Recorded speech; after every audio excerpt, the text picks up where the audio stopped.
El problema del aumento de la edad de jubilación en los Estados Unidos es uno de los objetos más intensos de debate. Con la esperanza de vida en aumento, surge una pregunta. ¿Deberíamos trabajar más tiempo para garantizar la sostenibilidad del programa de seguridad social? Si bien la idea de prolongar la vida laboral puede ayudar a mantener el programa financiado, esto también puede traer consecuencias directas para ustedes, los beneficiarios. Un aumento en la edad de jubilación también significa un recorte de 23% en los beneficios recibidos. ¿Qué impacto tendría esto en tus planes de retiro? Es por ello que es muy importante considerar cómo este cambio puede afectar tu futuro financiero, tu estilo de vida. ¿Estás preparado para trabajar unos años más antes de jubilarte? Pues bueno, mantente informado sobre estas decisiones políticas que podrían influir en tu bienestar económico.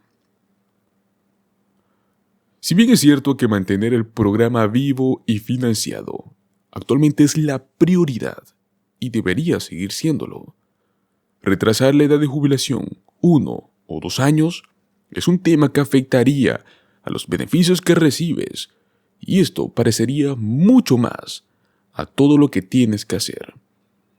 Esperar tal vez 2 años más y tus pagos serían aproximadamente un 7% menos de lo que deberían haber sido de otra manera. Es otro escenario. Entonces, ¿cómo puede ser esto? ¿Cómo puede costar este dinero la espera? Los pagos de jubilación del Seguro Social se calculan mediante una fórmula muy compleja.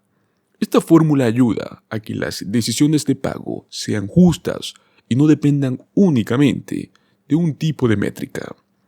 Para empezar, el sistema siempre va a presumir que usted debe de tener un historial laboral de al menos 35 años. Y en este historial, usted debe haber pagado sus impuestos de seguridad social sobre los ingresos durante al menos la mayor parte. Por supuesto, estas no son reglas de oro que usted debe de seguir. Y es que usted puede tener derecho a beneficios habiendo trabajado menos años o hasta teniendo menos ingresos grabados.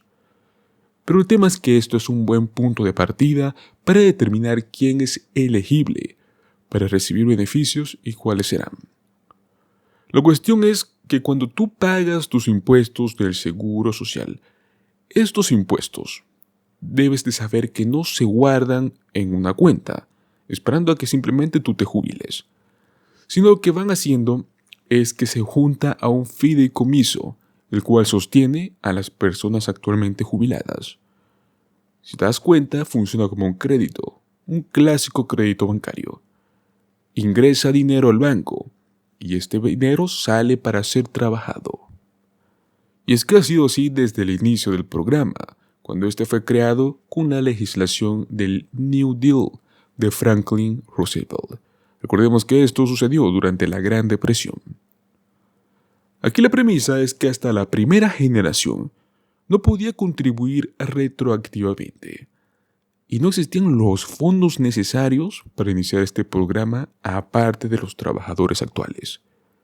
En aquel momento, sin duda alguna, estaban felices de hacerlo, con la promesa de que ellos mismos podrían recibir el dinero de su jubilación cuando alcanzaran la edad designada.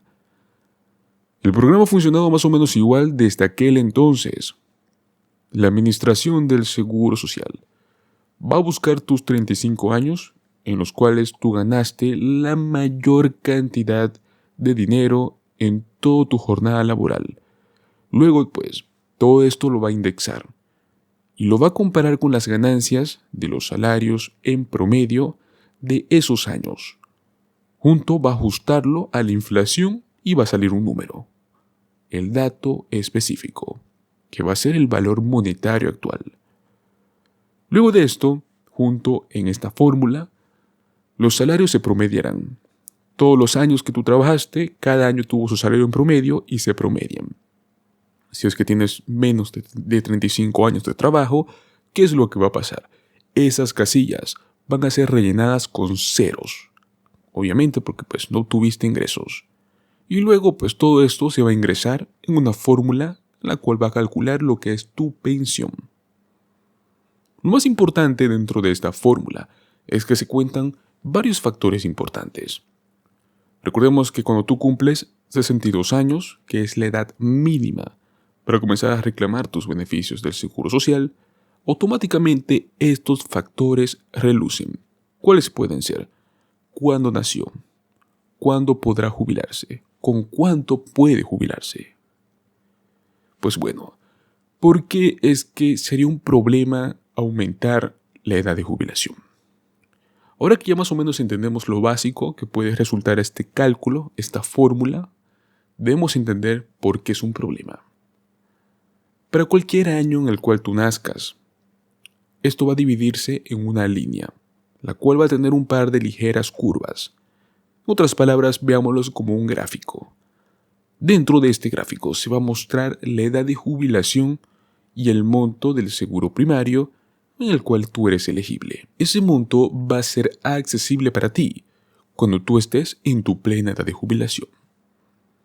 Pues como podemos entender, esta línea prácticamente representa los 96 meses en los cuales tú podrías jubilarte. Esencialmente, pues 96 edades de jubilaciones diferentes, de las cuales una sola edad va a ser tu plena edad de jubilación. En muchos casos, 65 a 67 años. Y es que a medida que aumenta la edad de jubilación, también debe de aumentar el porcentaje de PIA que recibes. El PIA es el monto del seguro primario. Recordemos, el número que salió de la fórmula. Y es que el número comienza en un punto bajo, por debajo del 100%. Cuando usted pueda jubilarse por primera vez, va a crecer hasta alcanzar el 100%. Va a comenzar a los 62 años, teniendo más o menos un 70 y pico %. Y una vez que tú llegues a tu edad plena de jubilación, será el 100%. ¿Qué pasa luego de esto? Aún continúa aumentando por encima del 100%. Y esto sucede hasta los 70 años, teniendo en total un 120%. Esto equivale al hecho de que si aumenta la edad de jubilación total, vamos a necesitar más tiempo para llegar al 100% del seguro primario, y por lo tanto, cada mes en el que puedas jubilarte, vas a recibir menos dinero. Los cálculos realizados calcularon efectivamente que aumentar la jubilación hasta los 68 o 69 años efectivamente va a reducir los beneficios en todo el proceso hasta un 7%, en comparación con lo cual pues tú podías haber recibido tus 67 años. Peor aún si se mueve la jubilación a los 70 años, es un recorte comparativo a unos 23% de beneficios.